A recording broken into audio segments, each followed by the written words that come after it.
Welcome back to Root and Restore, an Ayurvedic Way of Life. My name is Chloe and I am so grateful that you are here. Before we begin today, let's take that moment to just arrive, to check in.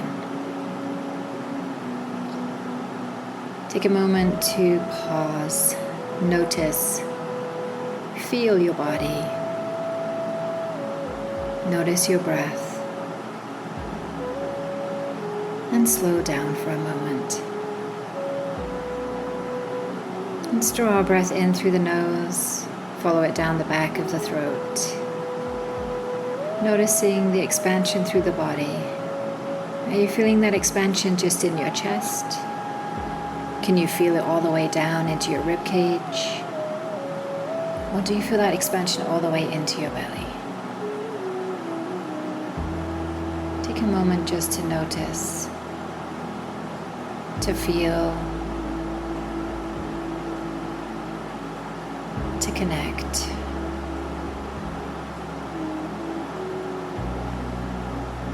And placing one hand gently on the lower part of your belly if possible. Creating that sparsha mudra, that touch of awareness to the body. And I want you to draw the breath in through the nose, down towards your hand, creating that expansion throughout the belly as you draw the breath all the way into the lower part of the lung. Feel the expansion through the rib cage, the middle part of the lungs, and the chest, the top part of the lungs. As you exhale, gently draw the belly button back towards the spine. Exhaling out, drawing that belly button all the way back, emptying out from the bottom part of the lung first, then the middle, and then the top.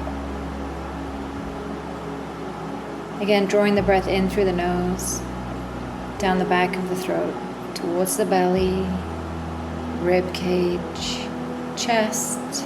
Feel that expansion throughout. Exhaling, belly button draws back towards the spine. Exhaling the breath, section by section, belly, rib cage, chest. Just taking that moment to really settle in, really notice, and really become aware of how you're feeling today. Welcome. So today's podcast comes after almost being back in Michigan for a week and just noticing, how it's been. I'm sure if you are somebody who travels a lot, planes, trains, cars, all of that, you know how it feels, but maybe you don't exactly have the words to explain how your body is feeling. So I want to talk today about Vata, the dosha of air and ether, that dosha of movement and change, and what it actually means to protect it while you're in motion. Not just the theory, the real lived-in suitcase rituals that I myself lean on every single time that I travel. In Ayurveda, Vata is made up of air and ether. It governs movement, the movement of breath, of thought, of the body through space. When Vata is balanced, it is what makes us very creative, very adaptable, quick, curious, everything that makes travel so intoxicating in the first place, right? But travel is also the single most Vata-provoking thing that we can do to the body. Think about it. Think about what happens. Dry, recycled air, irregular meal times, sitting still for hours, then suddenly rushing through a terminal. New beds, new time zones, new sounds. Every one of those is a small message to the nervous system that says, nothing here is steady. When Vata goes ungrounded, the body tells us.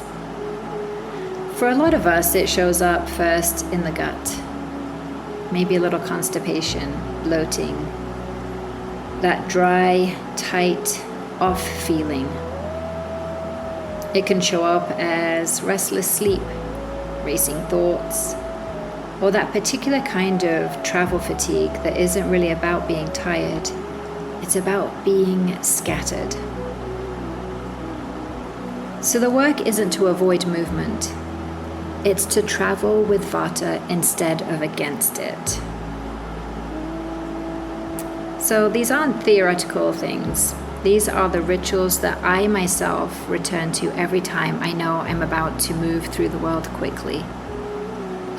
A week before I go, I start taking Triphala or Vata Digest. I'm not waiting until I am already backed up in the hotel bathroom somewhere. I'm supporting Agni in keeping the channels, the shrotas, moving before the disruption even begins. Vata loves to settle in the colon, and constipation while traveling is oh so common. It's almost a joke.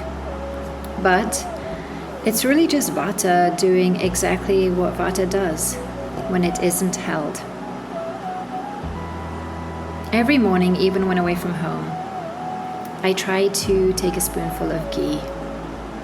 It's such a small thing, but ghee is one of the most grounding substances we have in this tradition. It is warm, lubricating. It nourishes the deeper tissues, the dhautus. It's like laying down a little internal oil slick against all that dry, moving air. I take a teaspoon of ghee, place it into a little tiny glass, place that glass into hot water, allowing the ghee to melt, and then drink it like a little shot. Every night I try to have golden milk before bed, warm spiced milk. It's a signal to the nervous system that the day is over, even when the day has been 12 time zones long. It settles the mind, and it really supports Ojas, that deeper reserve of vitality that travel can so quickly deplete. I stay away from ice-cold drinks. This one surprises people, but cold is Vata's ally in all the wrong ways. It's harder for Agni to digest. It constricts. It slows things down right when we need warmth and movement working with us. I always ask for room temperature water, or even warm water, or hot water over ice every time, even in a heat wave, which I was just in England and then came back to Michigan to enjoy that heat too. I stay away from raw vegetables while I'm in transit too. For the same reason, raw, cold, rough food ask for more of the digestive fire that's already working overtime just to keep up with the new food, new water, new rhythms. Cooked, warm, well-spiced meals are so much easier on the body when everything else is in flux. And I try to stay hydrated relentlessly on the plane. The recycled cabin air is one of the driest environments we ever put our bodies in. Pure Vata, pure ether. Water before, water during, water after. I know, it sounds so simple, but it's one of the most protected things that you can do. The night before I travel, I like to give myself an extra abhyanga to help create a barrier for my skin.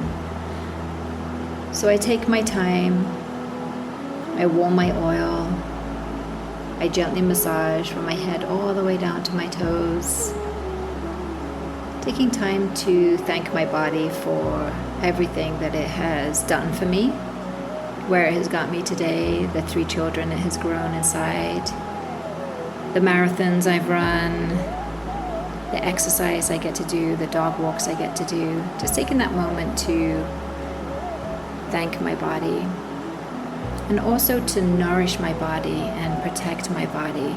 So by massaging the oil, I'm giving myself a layer over my skin, almost like a barrier. I sleep with that on overnight and gently wash it off in the morning, and then will lightly give myself a Abhyanga again before I get on the plane or before I go to the airport. So I have another barrier, giving my body moisture and protection. Protection against germs. I use the neti pot, which is the saline salt that flushes through the nasal cavity, cleaning out and cleansing. And then I'll place nausea oil inside my nasal cavities and inside my ears, also as a defense to help protect.